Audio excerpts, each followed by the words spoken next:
Today, I'm going to give you a little Cliff Note summary of one of the main chapters in my book, The Consistency Pill. And we are going to talk about the consistency system. If you want to stay consistent, I know we're in the second week of March. Hope you had a great last week. If you're struggling, this will definitely help you out. Hey, save this video, forward to someone that needs to be consistent, and actually highly recommend you to watch it again after this. Just don't scroll. So if you want to stay consistent, the first component, I talk about this, is to have a checklist, right? Being specifically and being very clear on what you want to accomplish. Now, just say I want to be consistent. Like, for example, if I want to be consistent in getting in shape, if I want to be consistent going to the gym, that doesn't really, that's very vague. That's what a lot of people do. I want to lose weight and go to the gym. Being better is being very specific. Like, hey, I want to work on a certain body part. Maybe I got to work on my cardio.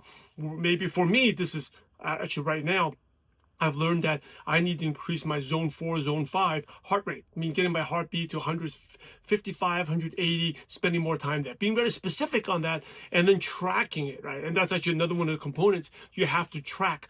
But let's go back to number one. It's being clear on what you want. So if you want to stay consistent and get results this week, you got to be clear. What do you want to achieve this week?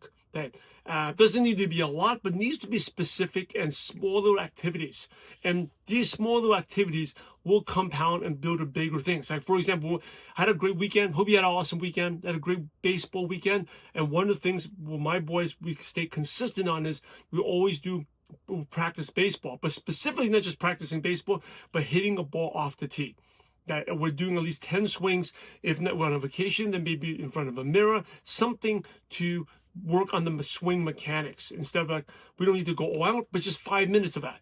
Right, so that's just something I want you to do. Like, for me, my exercise every day, I got to get a certain amount of time in zone 1 and zone 4. Now, if different things you can track right now, it's pretty simple to do that. So in your business, what are some things you need to do? For me, I track certain metrics: how much time people spend on my content, how much time people save them, what's the percentage of people just leave right away. Because once I do that, it helps me stay consistent with what I'm doing. So the first thing you got to be clear on what you want, so then you can take action on it. So if you haven't done so, I want you this week, what are you going to track, but what do you want to achieve? Be super clear on that and set a goal, because as you know, if you have no goal, you're going nowhere. Hey, that's my message for you. You want me to elaborate further? Drop it in the comments. But go out there, be clear what you want, have that checklist, be specific,